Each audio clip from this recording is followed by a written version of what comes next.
รรค์ด้วยกันเป็นข้าประจำขอเพียงมีน้องนำเรื่องเงินคำจ่ายให้ทุกที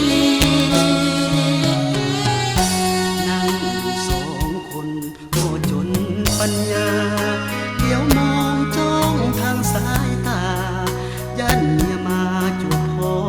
บอดีเพราะมีครอบครัวเป็นผัวเมียกันหลายปีบ่เคยจะคิดทางแต่วันนี้ใจปองสองทางดื่มเบียร์ลูกเมียก็ยังเป็นห่วงบางทีละเมอเพ้ออยากจะควงแนบเนื้อนวลนาเมียเก่าเมียมูลคำคุณบอกคิดไหลว่าส่วนน้องเหมือนกันโบจางอยากบอกนางให้พ่อเข้าใจ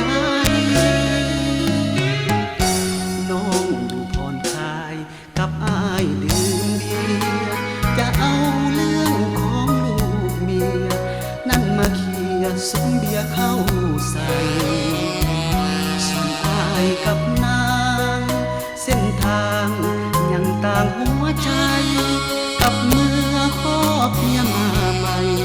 สอกหาที่ไปสร้างสรรค์สองคน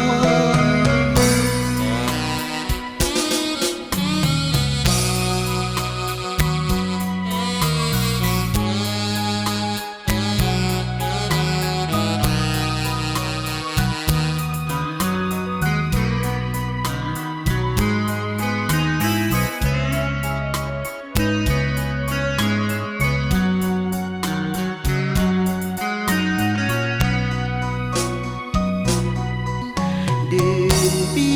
ยร์ลูกเมียก็ยังเป็นห่วงบางทีละเมอเพ้อปวงอยากจะควงแนบเนื้อนวลนาเมียเก่าเมียมูลคำคุณบอกคิดไหลว่าส่วนน้องเหมือนกันโบจางอยากบอกนางให้พ่อเข้าใจ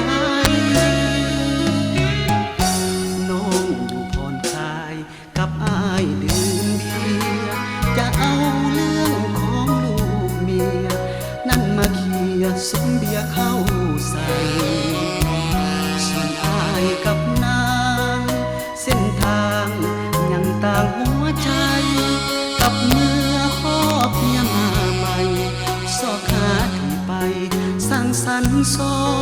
งคน